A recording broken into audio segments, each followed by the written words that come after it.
Subscribe and click on the bell icon to get the notification of latest videos by BKT Media Private Limited.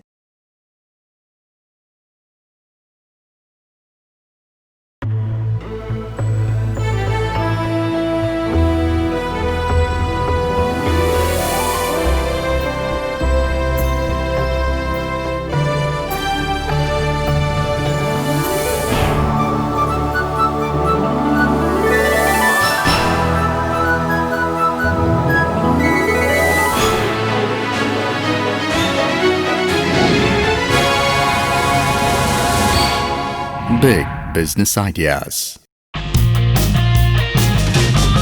जो हो गया उसे सोचा नहीं करते, जो मिल गया उसे खोया नहीं करते। हासिल सिर्फ उन्हीं को होती है सफलता जो वक्त और हालात पर रोया नहीं करते। इसीलिए कभी भी अपने हालात का असर अपने बिजनेस की हालत पर बिल्कुल मत पड़ने दीजिए। और वैसे भी आपके बिजनेस की हालत के लिए टाइम टू टाइम हम लोग बिजनेस लॉस की मेडिसिन लेकर ही तो आते हैं। मैं हूं आपके साथ Shilpa Bhavna and this is your favourite show big business ideas powered by Tap Fox beyond socialising. दोस्तों, विश्व का हर देश एक दूसरे से जुड़ा हुआ है, फिर चाहे बात हो व्यापार की या आपसी सौहार्द की। किसी भी देश में होने वाली कोई भी गतिविधि दूसरे देश पर असर जरूर डालती है। खास तौर पर प्रभावित होते हैं उस देश के एमएसएमई व्यवसायी।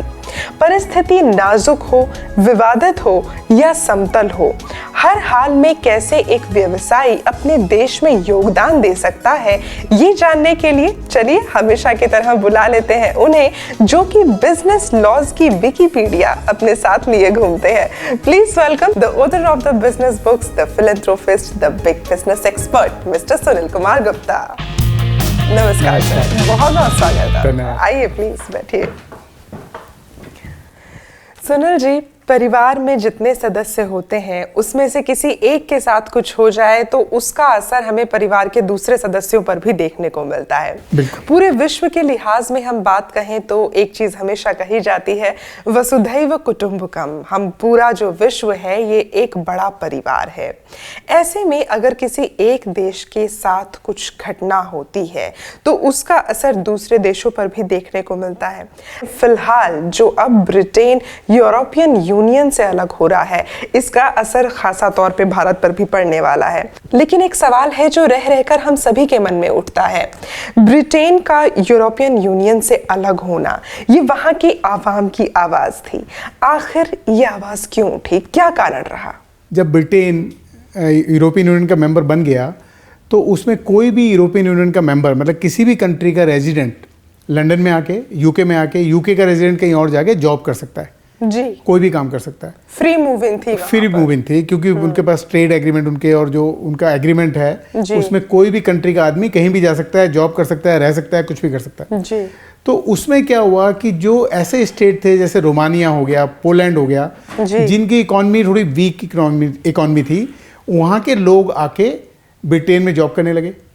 ओके, जहाँ पर बेटर इकोनॉमी है और साथ में जो ब्रिटेन के लोग थे उनके लिए जॉब कम रह गए और साथ में उनको लॉ एंड ऑर्डर की प्रॉब्लम भी हो गई, क्योंकि जो बाहर से लोग आए उन्होंने लॉ एंड ऑर्डर को, जो रूल्स एंड रेगुलेशन को थे, वो उतनी अच्छी तरह नहीं माना जितनी अच्छी तरह ब्रिटेन के लोग, जो शायद इसलिए क्योंकि वो वहाँ के मूल नागरिक नहीं है, इसलिए वो एक अटैचमेंट नहीं था। और अपनी कंट्री में जो ब्रिटेन के लोग थे, जो उनके ब्लड के अंदर डिसिप्लिन है अपनी कंट्री के लिए, वो उनमें नहीं था। हाँ, और हो क्या रहा था कि ऐसे लोग भी आके जॉब कर रहे थे जिनके अंदर कोई खास स्किल सेट नहीं था।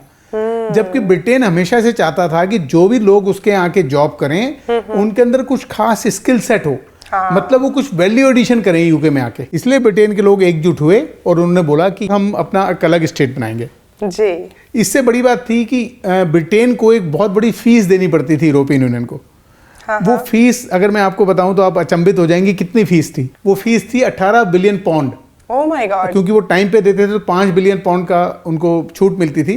और अगर हम पिछले साल का डाटा देखें 2015 का, तो उसमें से कुछ पैसा वो ब्रिटेन को वापस करते थे, जो वहाँ के गरीब लोग थे उनमें डिस्ट्रीब्यूट करते थे। तो उनको सुविधा देते थे। तो करीब 4 बिलियन पाउंड वहाँ चला गया। तो जो लगभग बचा, जो 2015 में ब्रिटेन ने दिया जी। वो लगभग 8.5 बिलियन पाउंड दिया, My जिसको God, यदि आप it's a Indian huge rupees में amount. कन्वर्ट करोगे तो वो लगभग 85,000 करोड़। ब्रिटेन के जो डेफिसिट था ये उसका लगभग 12% या 12.36% है, It's जो really a कि बहुत huge बड़ा amount, अमाउंट है। बिल्कुल। तो एक ये अमाउंट उनको हर बार देना पड़ता था, तो वो उनका अमाउंट भी बचेगा। जी। तो ब्रिटेन के लोगों ने सोचा कि हमें कोई एडवांटेज नहीं हो रहा, तो ये जो डिसीजन अब आया है कि ब्रिटेन अब जो यूरोपियन यूनियन से अलग हो गया है, ये हमारे देश के लिए भी एक सोचने समझने वाली बात है कहीं पर। बिल्कुल बिल्कुल सोचने समझने वाली बात है। हाँ। क्योंकि देखिए अभी तक क्या होता था कि पूरे यूरोपियन यूनियन में आपको कोई माल भेजना होता था, जी। तो क्योंकि हमारे यहाँ इंग्लिश स्पीकिंग लोग ज्यादा हैं तो वो जी। लंदन में भेजते थे, हाँ, लंदन में अपना ऑफिस रखते जी। थे और वहां से सब जगह डिस्ट्रीब्यूट होता था, क्योंकि जी। फ्री ट्रेड है, आपस में कुछ गुड्स वगैरह जाने में कोई रोक टोक नहीं है। जी जी तो जी। इसीलिए हिंदुस्तान को बड़ी सुविधा थी, तो उसका इम्पैक्ट पड़ेगा। तो आपका मानना है कि इसका इम्पैक्ट भारत पर भी देखने को मिल सकता जी, है? जरूर। तो हमें ऐसा लगता है कि अपने साथ एक ऐसे मेहमान को भी शुमार कर लेना चाहिए जो एक तरह से अपनी एक ऑर्गेनाइजेशन के ग्लोबल फेस हैं, क्योंकि साल में करीब 3 से 4 महीना तो वो हमारे देश से बाहर रहते हैं और जो पूरी वर्ल्ड इकोनॉमी है उससे मुखातिब होते हैं। तो उन्हें बुला लिया जाए। जी जरूर। दोस्तों, आज के हमारे मेहमान एक प्रोफेशनल चार्टर्ड अकाउंटेंट हैं, एक प्रोफेशनल कंपनी सेक्रेटरी हैं और एक प्रोफेशनल कॉस्ट अकाउंटेंट भी हैं। He is the senior partner in Saak associates from Visakhapatnam, the commercial capital of the newly formed Andhra Pradesh. Please welcome mister Chandrashekhar Akula. नमस्कार सर, बहुत बहुत स्वागत है आपका। नमस्कार। Please have a seat. Chandrasekhar ji, firstly, how does it feel to be the global face of an organization of an international standards? It's certainly a pleasure because Ji. interacting with various organizations across globe, representing the reputed chartered accountant from Sark and Associates. So it gives a lot of pleasure visiting so many countries, meeting so many people, looking at various policies across globe, connecting to business, economy and all this. So what do you feel about this particular subject when we are talking about that Britain is exiting from European Union Yes, now? yes. So how you see it particularly from your point of view? Basically, what the Britain's exit is not the latest jargon. It has been under debate for a very long time. Apart from the other issues, the main issue that was a concern for people in Britain was security. So this economy, trade and all these are secondary for public. The first issue was the security. As That far was as the very government is important. concerned, they may think in the longer run from the trade point of view. But for public, their major concern is only their social security. लेकिन हम चाहेंगे कि हम इसका एक flashback जरूर लें कि आखिर ये जो ब्रिटेन अब अलग हुआ, शुरुआती दौर में यूरोपियन यूनियन से जुड़ा कैसे, बिकॉज हमारे दर्शक जरूर ये जानना चाहेंगे कि शुरुआत कहाँ से हुई और आज हम लोग कहाँ पर हैं। Please have a look.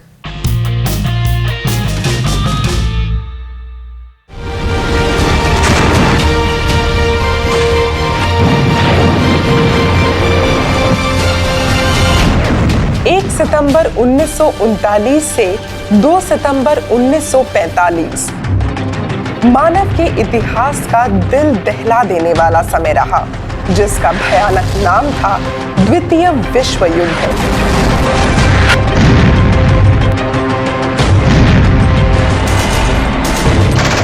इस युद्ध से पूरे विश्व में जान माल की अत्यंत हानि हुई। ऐसा फिर ना हो, इसीलिए आर्थिक साझेदारी के तहत 28 देश यूरोपियन यूनियन का हिस्सा बने। तभी से यूरोपियन यूनियन के सभी सदस्य देश सिंगल मार्केट के रूप में विकसित हुए, जिससे इन्हें एक देश के रूप में देखा जाने लगा। लेकिन 23 जून 2016 को यूनाइटेड किंगडम में एक रेफरेंडम लाया गया, जिसके तहत यूके के 52% नागरिकों ने यूरोपियन यूनियन से अलग होने पर अपनी हामी की मोहर लगाई। यूरोपियन यूनियन से ब्रिटेन की हुई इस एग्जिट का कई देशों पर आर्थिक असर पड़ेगा और इससे भारत कहीं अछूता नहीं है। ब्रिटेन क्योंकि यूरोपियन यूनियन का बहुत अहम हिस्सा था और हमारी एक्सपोर्टिंग हब का बहुत अहम हिस्सा था, क्योंकि अब वो अलग हो गया है तो उसकी वजह से हमारे जीडीपी पर, मतलब भारत के जीडीपी पर बहुत ज़्यादा असर होगा। जब भी फॉरेन में कोई भी चेंज होता है तो उसका इफ़ेक्ट भारत पर पड़ता है, specially in financial markets. Bharat का सबसे बड़ा फॉरेन डायरेक्ट इन्वेस्टमेंट का दूसरा सबसे बड़ा सोर्स है ब्रिटेन। अगर ब्रिटेन अपने रूल्स रेगुलेशंस, अपने टैक्स ब्रैकेट्स और जो भी इंसेंटिव है उसमें कुछ नेगेटिव इम्पैक्ट डालता है तो भारत पे इसका बहुत बड़ा असर पड़ेगा। तो क्या लगता है आप लोगों को? सबका कहना है कि भारत पर असर पड़ेगा और ख़ास तौर पे लोगों का कहना है कि हमारे जो इकोनॉमिक परिस्थिति है, जो हमारी आर्थिक परिस्थिति है, उस पर ज़्यादा असर पड़ने वाला है। कैसे देखते हैं आप? मुझे लगता है कि इम्पैक्ट जरूर आएगा जी, लेकिन बहुत ज़्यादा नहीं आएगा। ज़्यादा नहीं आएगा। हाँ, क्यों? उसके दो बड़े कारण हैं जी। एक तो हमारी कंट्री की जो ग्रोथ है 70% उसकी कंजम्पशन इंडिया में ही है, तो बहुत ज़्यादा इम्पैक्ट नहीं पड़ता। 30% जो विदेशों में है उसमें से बहुत छोटा सा पार्ट यूके का है। हाँ, तो यदि यूके में कुछ होता है तो उसका बहुत बड़ा कोई इम्पैक्ट पड़ने वाला नहीं है। India by the way Britain को जो एक्सपोर्ट करता है, इंपोर्ट उससे कम करता है। हमारा ट्रेड सरप्लस है यूके के बिजनेस में, ओके। और वो भी अच्छा खासा अमाउंट है, वो भी करीब 3.67 बिलियन डॉलर के करीब है। तो जो हमारे एक्सपोर्ट है उनको नुकसान होगा इमीडिएटली, जो एक्सपोर्ट कर चुके हैं। क्योंकि जब एक्सपोर्ट किया था 100 रुपए का पाउंड था, अब मान लो 88 का रह गया, तो उनको पैसे कम मिलेंगे।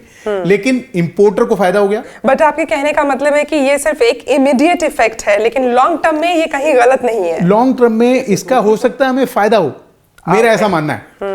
इसका हो सकता है लॉन्ग टर्म में फायदा हो। also only for the bills which are already raised and payment to be made. Okay. अब जो हम एक्सपोर्ट करेंगे उसमें हमें कोई नुकसान नहीं है, क्योंकि उसमें तो बिल उसी प्रकार से एडजस्ट होकर रेज होंगे जी। अब जो एक्सपोर्ट होगी, लेकिन हाँ जो एक्सपोर्ट हो चुकी और जिनकी उसमें पेमेंट थोड़ा पेंडिंग सा है, नुकसान है। उसमें हाँ। उनको एक्सपोर्टर्स को जरूर नुकसान होगा। हाँ। इंपोर्टर्स को फायदा होगा। वो it's a temporary as a temporary effect. Only temporary effect. But Chandrashekhar ji, अभी जैसे हमने देखा कि एक मोहतरमा बात कर रही थी कि कहीं पर भी कुछ होता है तो उसका भारत के जो फाइनेंशियल मार्केट है उस पर बड़ा असर पड़ता है। इसको आप कैसे देखते हैं? Because India is such a country which is now being watched by whole globe. So wherever we go, they speak a lot about India. So obviously our capital markets will certainly have an impact if something goes positive or negative across somewhere in the globe. जी। So even here also, if you take, say there are so many loans which have already been borrowed in GBP.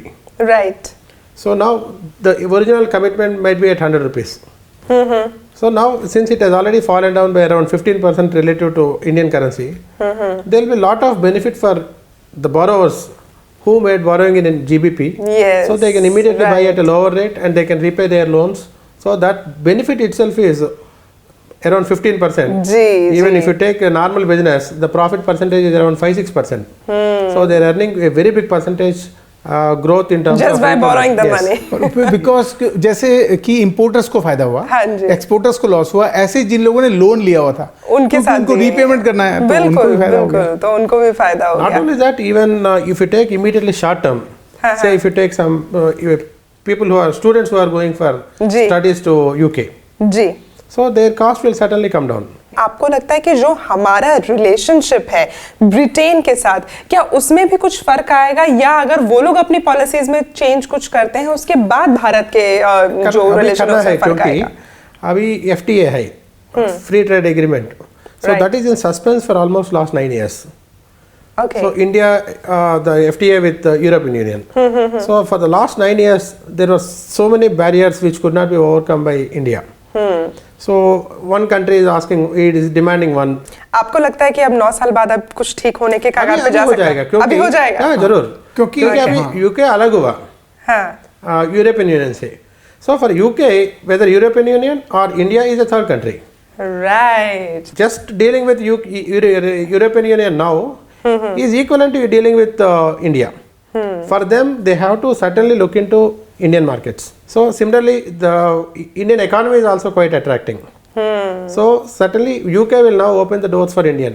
Sir आपसे जानना चाहेंगे, जैसे अभी आपने बताया कि जो बहुत ही इमीडिएट फायदे हैं, ये जो हमारे इंपोर्टर्स हैं उनको इमीडिएट फायदा हो जाएगा, या फिर जो जिन लोगों ने मनी बोरो किया हुआ है उनको फायदा हो जाएगा। जो एक आम जनता की हम बात करते हैं, जो सिर्फ जब विदेशों के बारे में सोचते हैं, सिर्फ तब सोचते हैं जब उन्हें घूमना फिरना होता है, Yeah, that is also- उनको yes, तो कुछ yes, yes. नुकसान उनको फायदा फायदा है? उनको फायदा है। उनको फायदा है? Yeah, now उनकी कॉस्ट कम लगेगी अब। if you go to UK now, we have to buy dollars, pounds. Okay. They can buy at a lesser rate. So we can say कि ये बिल्कुल सही सीजन है अगर आपको यूके घूमने के लिए जाना है। तो आप भी थोड़ा सा घूम कर वापस आइए, लेकिन ज्यादा मत घूमिएगा। It's just a short break. See you after this.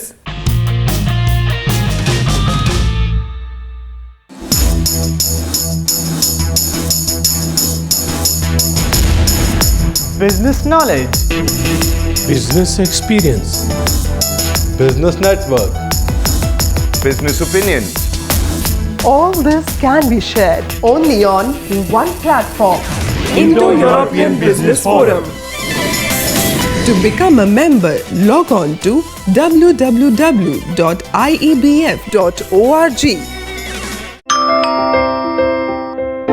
हाँ जी। बेटा आपकी मम्मी ने मुझे आपके पास रुकने के लिए बोला है।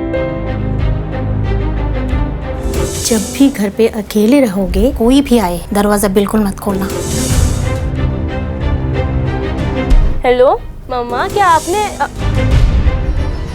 आपकी सतर्कता बेटी के जीवन का वरदान है। खुद संभलें और अपनों को संभालें। Delhi police, Delhi police.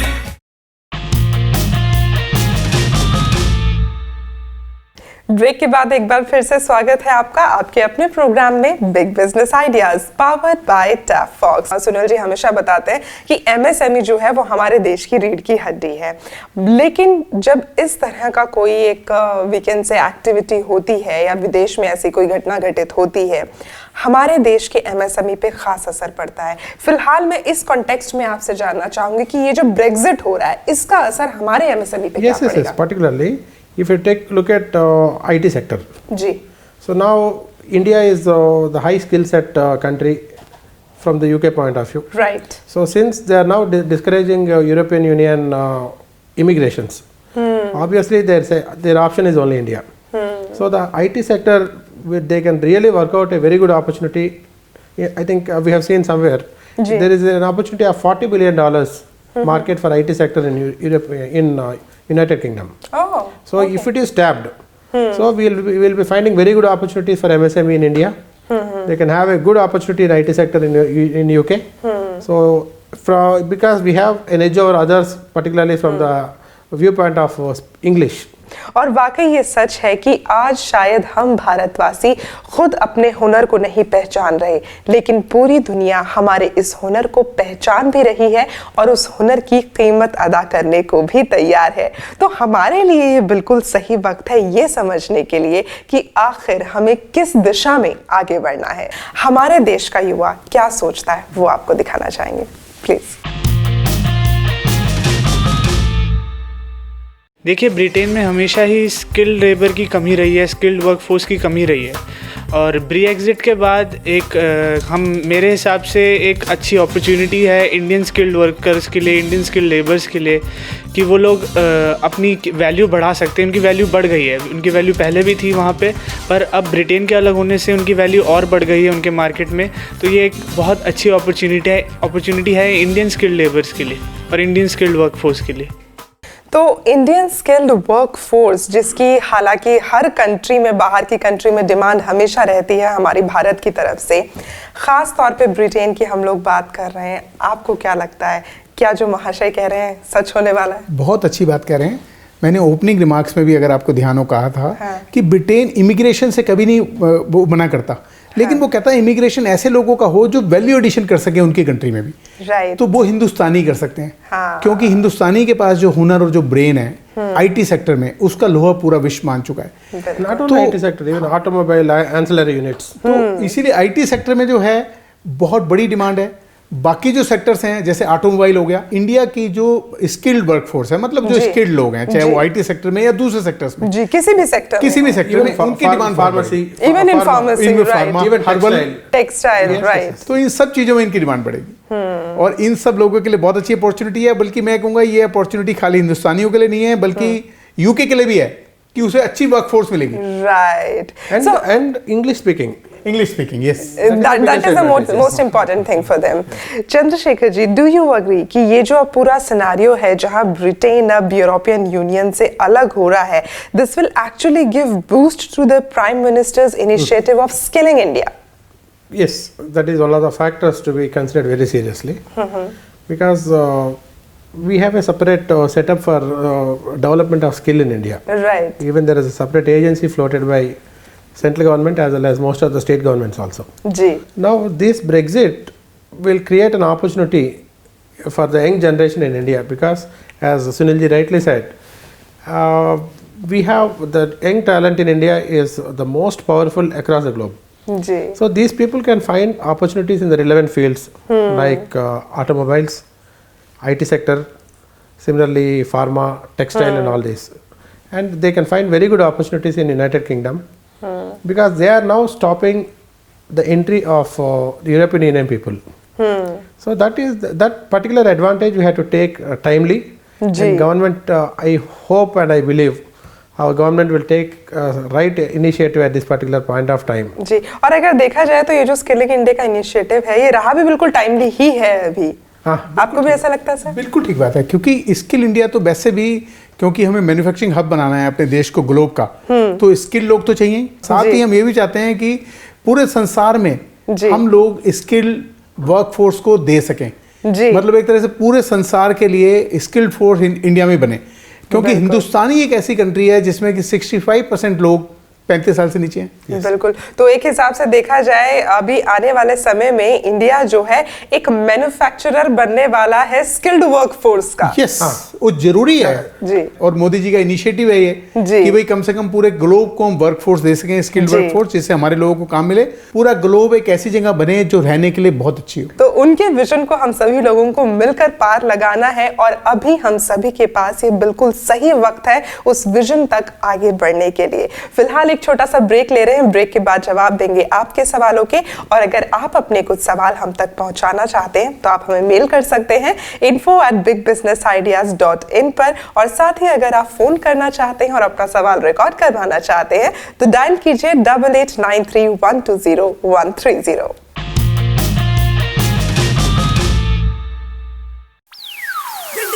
Hey, what's up? This is Hardcore. And you are watching me on Big Business Ideas, only on Z Business. Look after your business. Your body, baby. Move your body, baby.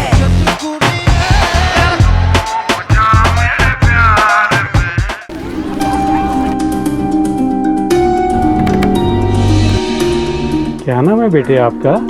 कोयल. बेटे मैं आपके लिए chocolate लाया हूँ, ये लो.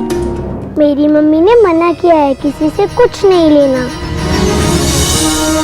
बेटी के मासूम बचपन पर किसी की बुरी नजर ना पड़ने दें. आपकी सतर्कता बेटी के जीवन का वरदान है. खुद संभलें और अपनों को संभालें. Delhi police, Delhi police. एक बार फिर से स्वागत है आपका. आप देख रहे हैं big business ideas powered by Tab Fox, और अब वक्त हो गया है हमारे व्यूअर्स के सवालों के जवाब देने का. पहले हम मेल के सवाल ले रहे हैं. कोलकाता से श्री विराट चैटर्जी हैं.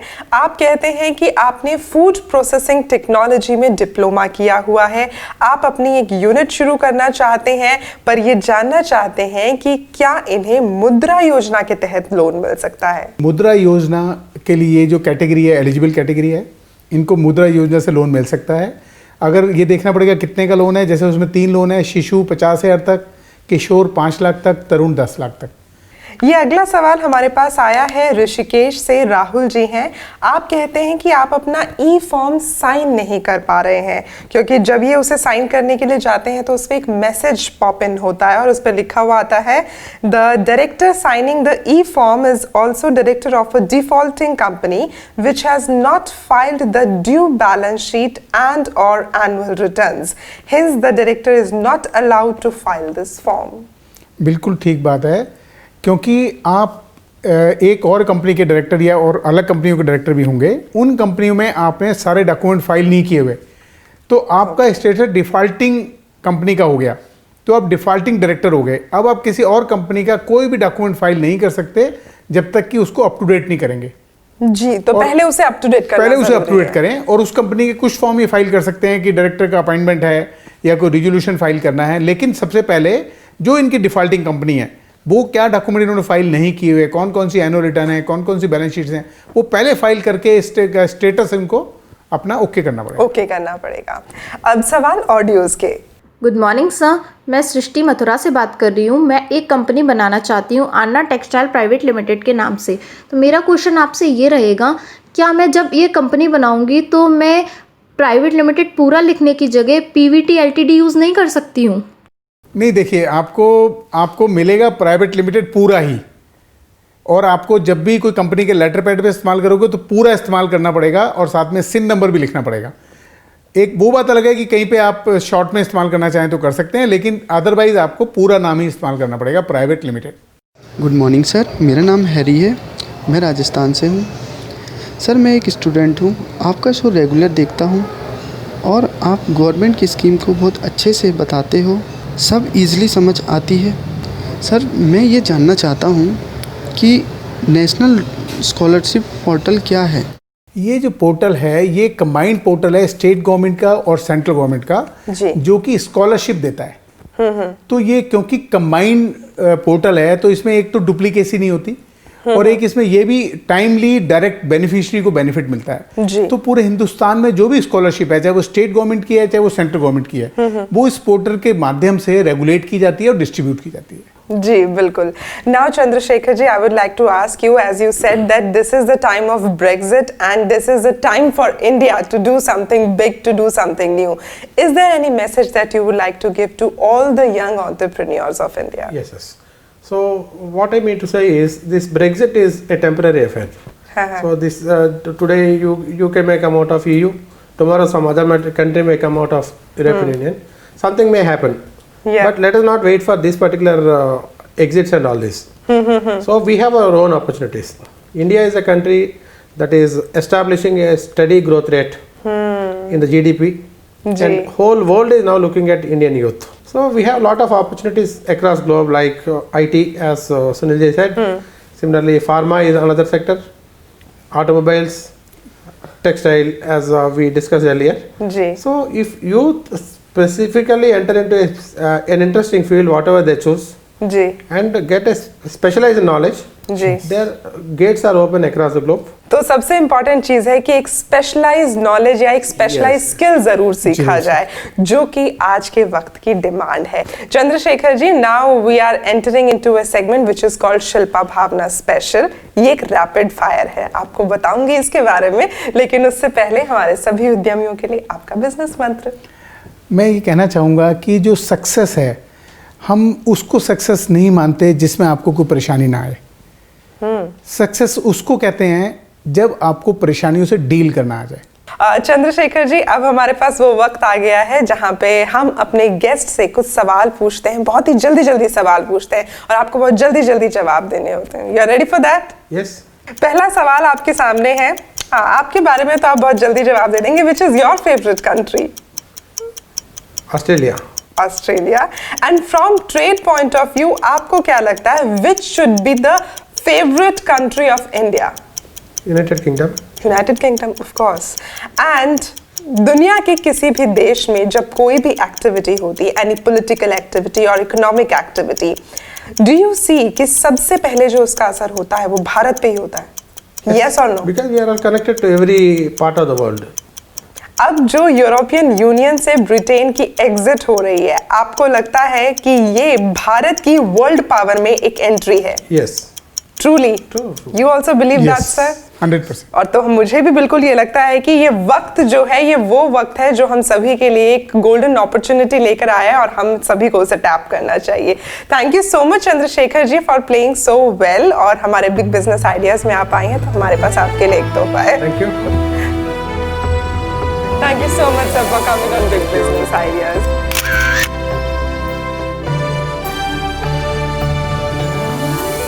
दोस्तों, बिजनेस में हमेशा वो व्यक्ति आगे नहीं बढ़ता जो संपन्न और तेज हो, बल्कि वो व्यक्ति आगे बढ़ता है जो ये सोच रखता है कि वो आगे बढ़ सकता है, क्योंकि सोच से ही सितारे बदल जाते हैं। तो अपने व्यवसाय के सितारों को हमेशा चमकाएं।